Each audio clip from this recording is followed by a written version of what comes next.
what constitutes a call to the ministry? It's both internal and external. Concerning the one desiring the office of the minister, the operation of divine grace upon their soul, coupled perhaps with something in the native bent of the mind, has been so marked and peculiar that they feel moved with decisive energy to give themselves to this sacred calling. Then, the ministry of the one desiring the office is considered in the testimony it bears outwardly, internal and external. I want to make a note of Calvin on this point, that sometimes a ministerial call may not be as clear as we might think. Consider Calvin.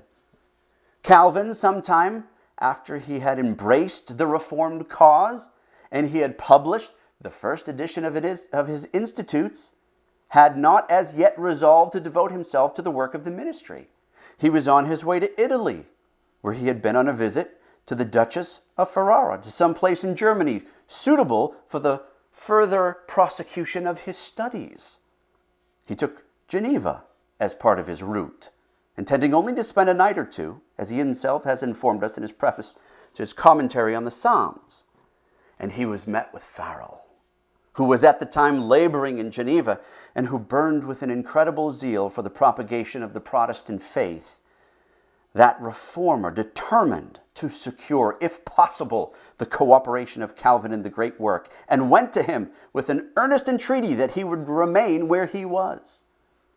Calvin endeavored to excuse himself and said he could not think of attaching himself to any particular community, but was desirous of continuing his studies some time longer, yet with the intention of making himself useful to the Reformed cause in that, wherever he might for the time reside.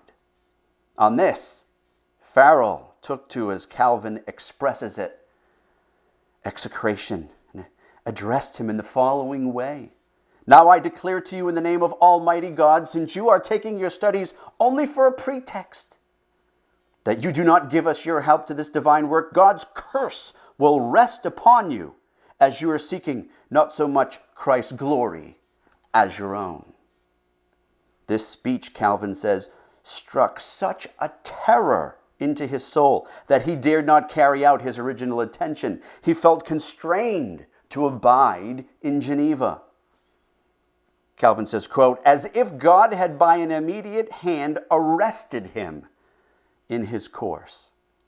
And I need scarcely add, the result showed how wisely he had interpreted the leadings of God's providence at that time. And the entreaty and remonstrance of Farel had heard the call of heaven to undertake the responsibilities of the public ministry of the gospel in Geneva. And what a work he did. In this call, the minister should take heed to himself that he is both called and sent by God to the task of the gospel. Beware of the signs. If the heart is filled with a single desire to the great end of the ministry, the glory of God and the salvation of men, that is the goal. It helps to clear a man's call that there has been a conscientious diligence in all the means of attaining fitness for the great work of the gospel ministry. A competent fitness for the work of the ministry is another proof of a man's call to it. For there, the Lord calls no man to a work for which he does not qualify him.